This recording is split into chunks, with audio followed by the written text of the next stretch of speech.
సుస్వాగతం.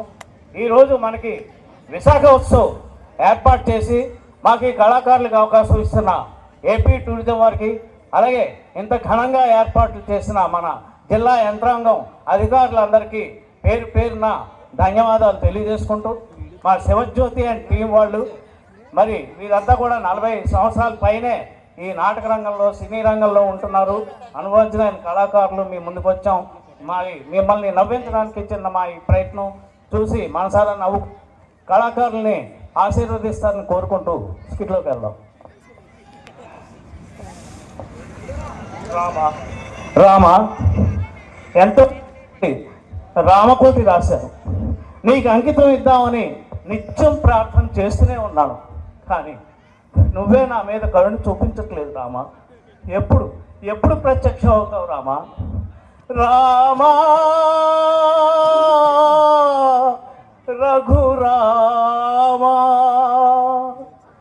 ఎన్నాళ్ళు వేచేను ఓ రామ, నీకు ఇకనైన దయరాధ శ్రీరామ, నీకు ఇకరైన దయరాధ శ్రీరామ. జయ జయ రామ్ జానకి రామ్ పావన రామ్ మేఘశ్యామ్. జయ జయ రామ్ జానకి రామ్ పావన నామ్ మేఘశ్యామ్. రామ్ రామ్ రామ్ రామ్ రామ్ రామ్ రామ్ రామ్ రామ్ రామ్. స్వామి ఎవరు నువ్వు? నేనా? నేను ఇప్పుడు రామ రామ రామ రామ్ రామ్ రామ్ అని భజన చేస్తున్నావు కదా, రాముడిని. దొంగ రాముడా? అడవి రాముడా? డ్రైవర్ రాముడా? ఏమిటి భక్త మమ్మే సంకిస్తున్నావా? నేను దశరథ రాముడిని, శ్రీరామచంద్రమూర్తిని. స్వామి, రాముడు అంటే 6 అడుగులు ఆజానుభావుడు, అందగాడు. మీరేమిటి స్వామి ఇలా ఉన్నారు? భక్త, ఇది కలియుగం. ఈ కలియుగంలో రాముడు ఇలాగే ఉంటాడు. సరియేనా లేక నేను వెళ్ళవలెనా? స్వామి స్వామి, మరి ఆ పక్కన ఉన్నది ఎవరు స్వామి? అది ఏని అనుమానము, ఈమె సీతామహాసాధ్వ. సీతామహాసాధ్వ? సీతామహాసాధ్వ అంటే చక్కగా లక్షణంగా నాటు చీర కట్టుకుని మహాలక్ష్మిలా ఉండాలి. ఏవిడేవిడు స్వామి ఆ సిల్క్ చీర కట్టుకొని రికార్డింగ్ డాన్సర్ లాగా వచ్చారు. భక్త, నీ అనుమానం కరెక్టే, కానీ మేము నీవు రామా రామా రామా అని పిలుచుండగా నిన్ను ఆదుకోవాలని వచ్చుతుండగా మార్గమధ్యంలో కనులు మిరుమిట్లు గొలిపే విద్యుత్ దీప కాంతులతో ఏదో ఉత్సవం జరుగుతున్నది. విశాఖ ఉత్సవం. అదియా? అందరూ మహిళలందరూ వెళుతున్నారు. నాదా నేను కూడా వెళ్ళదును అన్నది. సరే వెళ్ళమంటిని. అలా వెళ్ళిన సీత ఇలా తిరిగి వచ్చినది. సరే సీతా మహాసాధ్వి, ఇంతకీ మమ్మల్ని పిలిచిన కారణం ఏమిటో చెప్పము. స్వామి, ఎంతో కష్టపడి రామకోటి రాశాను స్వామి.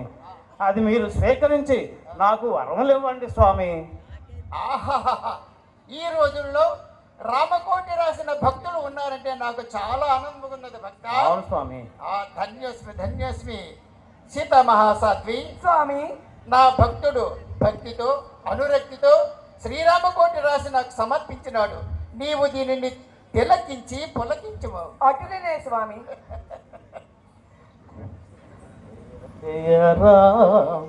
స్వామి, ఏమి మీ భక్తుడు మిమ్మల్ని మోసం చేస్తుంది. నా భక్తుడు నన్ను మోసం చేయటియా? అవును స్వామి. ఏం చేసినాడు?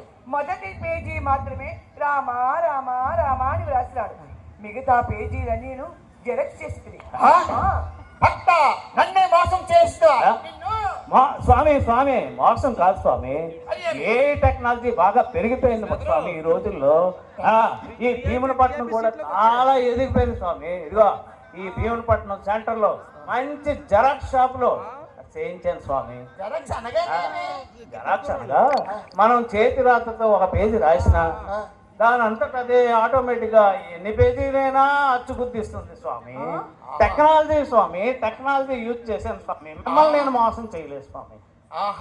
భక్త, నీవు చెప్పుచున్న విషయంలో చూసినచో నాకు చాలా ఆనందంగా ఉన్నది. ఈ లోకంలో టెక్నాలజీ అన్నది బాగా పెరిగిపోయినది అన్నమాట స్వామి అందుకు నాకు చాలా సంతోషంగా ఉన్నది. ఇంతకీ ఆ. నీవు మొదటి పేజీ అయినను నీ స్వహస్తములతో లిఖించితివి కదా, అవును స్వామి. అందులోకి ఏ వివరం కావాలనో కోరుకొని ఇచ్చేదను. రామకోటిలో రామా మీరు ఉంచుకొని ఆ ₹1,00,00,000 నాకు ఇవ్వండి స్వామి. ఈ భీముల్లో చక్కటి జాగాలో మంచి జాగా కొనుక్కొని ఆ. ఇంకా డెవలప్ అవుతాం స్వామి. చూసితివా సీతా మహాసతి భక్తుని కోరిక. సరియే, నీకు ఖర్చులుగా ఇచ్చిన సొమ్ములో కొంత సొమ్ము ఇమ్మా. సరేలేండి స్వామి, నాకు ఎప్పుడు ఖర్చులకు ఇచ్చిద్రి? ఎంతసేపు లక్ష్మణ లక్ష్మణ అని లక్ష్మణ చేతికి ఇచ్చిద్రి కదా. అబ్బబ్బబ్బా, ఆ విషయంలోని ఇప్పటిక్కడ ఇందులోకి మన లోకమునకు పోయి చర్చించుకుందాం. మీరు అడిగితే కదా. అతనికి కావాల్సిన ధనం నేనే సమకూర్చేదా. సరే, ఇచ్చుకోను. సరే భక్త, స్వామి ఇదిగో నీవు అడిగిన ధనము తీసుకునము.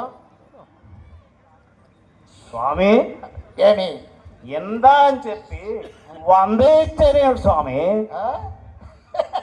భక్త, ఆ. ఈ లోకంలో టెక్నాలజీ బాగా డెవలప్ అయిపోయిందంటివి కదా, ఆ.